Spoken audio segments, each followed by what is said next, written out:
اعوذ باللہ من الشیطان الرجیم بسم اللہ الرحمن الرحیم نحمده ونصلی ونسلم علی رسولہ النبی الامین المکین الحنین الکریم الرؤوف الرحیم اما بعد فاعوذ باللہ من الشیطان الرجیم بسم اللہ الرحمن الرحیم وقال اللہ تبارک وتعالی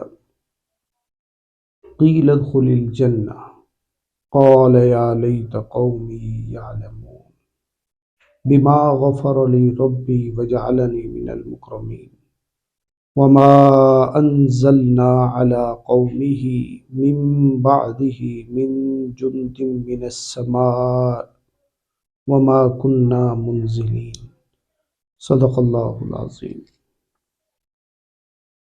معزز و مکرم سامعین محتشم، سورہ یاسین کی سلسلہ وار کلاسز میں آج کی کلاس میں ہم آیت نمبر 26، 27 اور 28 کا مطالعہ کریں گے۔ جو تجوید کے ساتھ پڑھنا چاہیں میری ابتدا میں پڑھی گئی آیات کو ریپیٹ کر کے سنتے رہیں۔ اب آئیے آج کی آیات کے مطالب، مفاہیم اور معانی کی طرف چلتے ہیں۔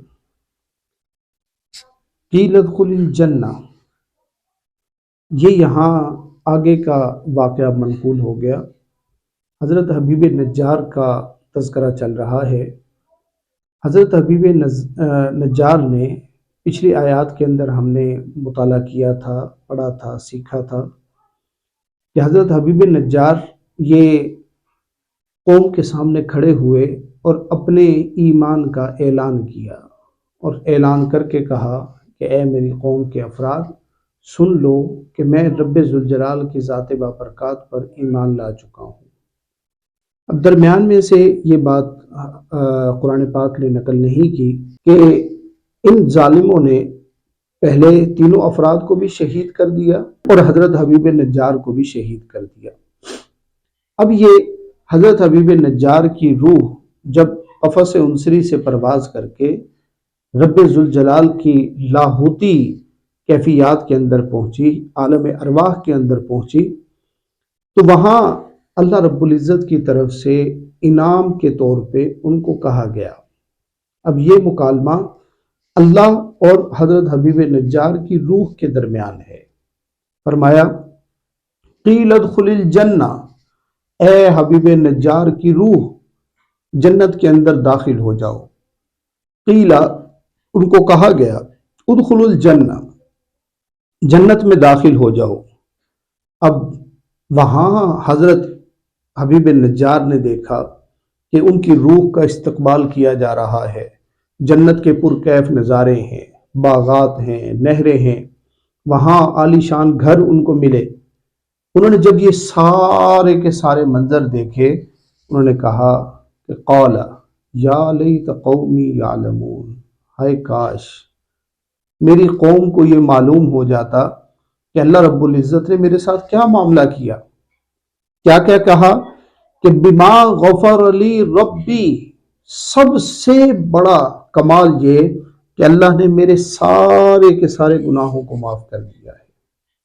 بما غفر لی ربی، ساری عمر تو اسی قوم کے ساتھ گزری تھی حبیب نجار کی۔ آخر وقت کے اندر یوں کہہ لیجئے کہ چند دن پہلے یا چند لمحے پہلے انہوں نے ایمان قبول کیا تھا، تو اس پیچھے ساری کی ساری زندگی تو گمراہی کے اندر گزری تھی، بتوں کی پوجا میں گزری تھی، بتوں کو خدا مانتے ہوئے گزری تھی۔ لیکن کمال جائیے کہ فقط ایک لفظ نے جو انہوں نے پیچھے کہا کہ انی آمنت بربکم، میں رب کی ذات کے اوپر ایمان لے کے آیا ہوں، اس ایک فکرے نے ان کے سارے گناہوں کو بخش دیا، سارے کے سارے گناہوں کو مٹا دیا اس ایک فکرے نے، اور اللہ رب العزت نے بخشش کاملہ ان کو عطا کی۔ تو کہتے ہیں کہ کاش میری قوم کو یہ معلوم ہو جاتا، قال یا لیت کاش کے زمرہ میں آتا ہے، قومی یعلمون، میری قوم جان لیتی، بما غفر لی ربی، کہ اللہ نے میرے سارے کے سارے گناہوں کو معاف کر دیا۔ اور کیا کیا؟ وجعلنی من المکرمین، میں تو گناہگار تھا، میں تو سیاہکار تھا، میں تو اللہ کا نافرمان تھا، ساری زندگی میں تو بتوں کی پوجا کرتا رہا، لیکن اللہ نے کیا کیا کہ وجعلنی من المکرمین، مجھے نیک لوگوں کے اندر بنا دیا، مجھے نیک لوگوں کے اندر اٹھایا، مجھے مکرم لوگوں کے اندر بٹھا دیا، مجھے نیک اور مکرم اللہ کے پسندیدہ لوگوں کے اندر مجھے شامل کر دیا۔ یہ کمال اللہ تعالیٰ نے عطا کیا کہ دو انعامات ان کو ملے، بما غفر لی ربی، ایک تو ان کے سارے گناہوں کو معاف کر دیا، اور وجعلنی من المکرمین، اللہ نے مجھے اعزاز و اکرام والے لوگوں کے اندر بٹھا دیا، یعنی ان لوگوں کے اندر بٹھایا جہاں معزز اور شرفاء لوگ بیٹھتے ہیں، یعنی یوں سمجھ لیجئے کہ جو اچھا اور اونچے درجے والا طبقہ ہے، اللہ تعالیٰ نے جنت میں ان کو وہ مقام عطا کیا۔ اب یہ دیکھیے کہ جب بندہ دنیا سے کٹ کر اللہ رب العزت کی طرف آتا ہے تو اللہ اس کو کیسے انعام و اکرام سے نوازتا ہے۔ یاد رکھیے کہ اللہ کی وحدانیت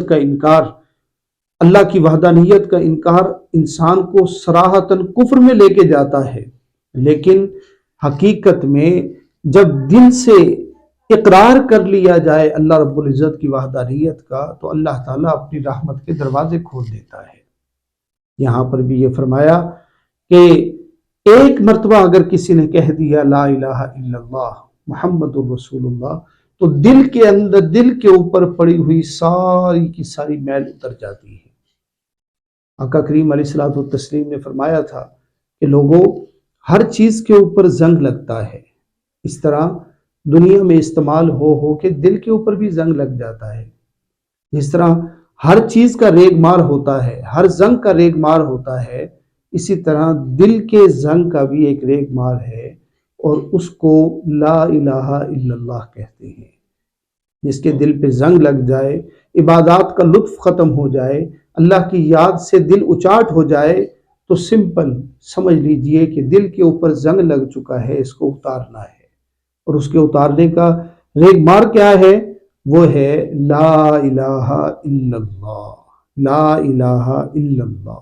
اللہ رب العزت کی وحدانیت کا اقرار اتنی بار بار کریں کہ وہ دل صاف شفاف ہو جائے۔ قرآن پاک نے کہا کہ وَاذْكُرِ اسْمَ رَبِّكَ وَتَبَتَّلْ إِلَيْهِ تَبْتِيلًا، اللہ کے نام کا ذکر کرو اور اس کو بار بار جپتے رہو۔